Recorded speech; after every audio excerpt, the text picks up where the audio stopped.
All right, what's up everybody?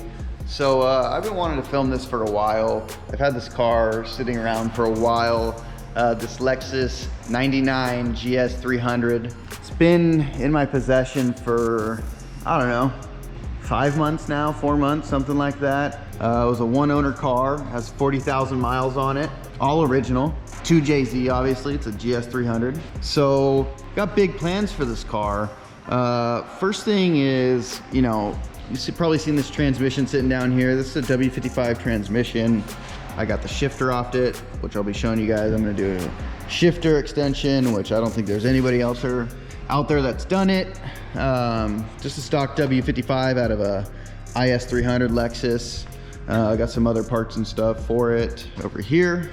All right, guys, I'm gonna give you a quick little walk around of the car, show you what it looks like right now. Probably gonna film the intro later, so that's why I'm gonna do this now before I completely take it apart. You probably already saw my subframe video on Jeremiah's car, but we're about to pull this subframe right now.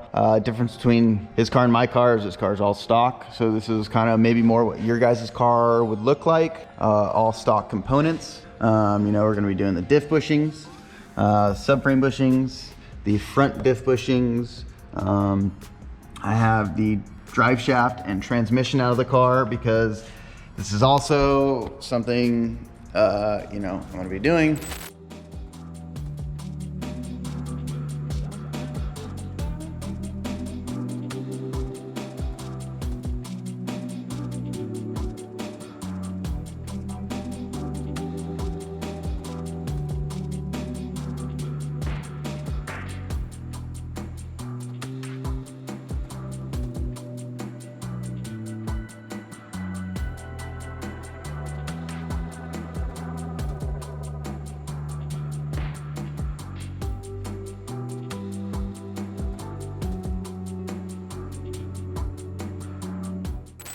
So, as I've shown you guys before on Jeremiah's video, all you gotta do is heat the surrounding of the bushing casing to get it out.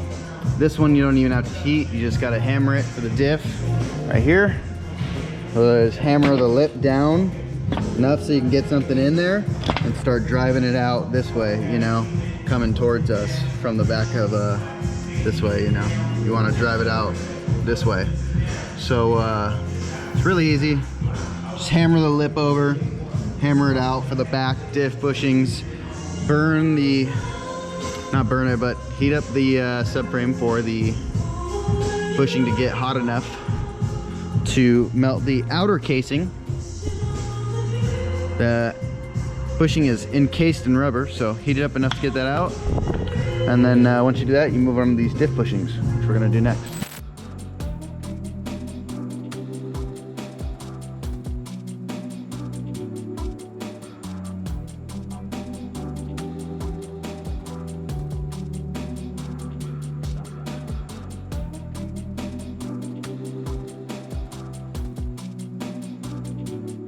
All right, so I wanted to get a little footage of the car before I removed the NA 2JZ.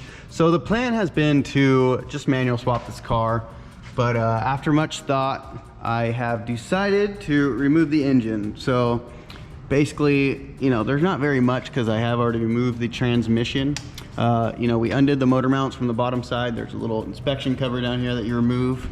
Power steering lines, AC pumps just gonna stay in the car and stay hanging. I don't want to uncharge it, drain the coolant system, take off all the stuff on top of the motor, which I'll show you. Obviously the tranny is out, which makes it a lot easier. There is a fuel line down here that you got to get going to the regulator. There's a power steering pressure sensor down here you got to get the motor out. I'm going to try and leave the manifold on it.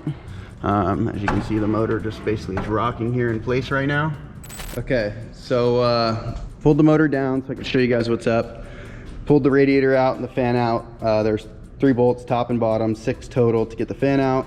These connectors, you go ahead and pull your ECU connections and body harness connections. Hang that over, evap line back here in the back. Like I said, the motor mounts are already undone. all these O2 sensors and stuff kind of just come over and unclip from the body. Air filter box came off, an intake track, vacuum line to the thing, ground cable back here. Pulled both the heater core hoses and then the throttle cable, and basically she's ready to come out. So that's what we're gonna do.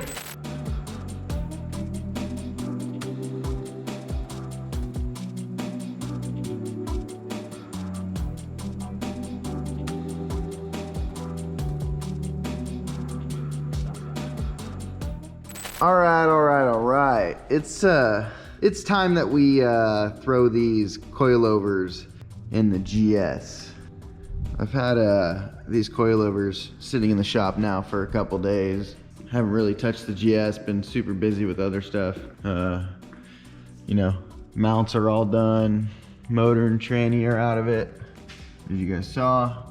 Got the caster arm bushings in there. So gonna be nice with these in there. I'm gonna do a quick time lapse. So yeah, try and show you guys as much as I can. Let's get to it.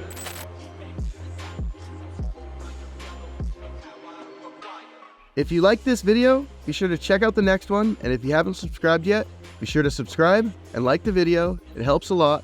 Thanks, and see you in the next one.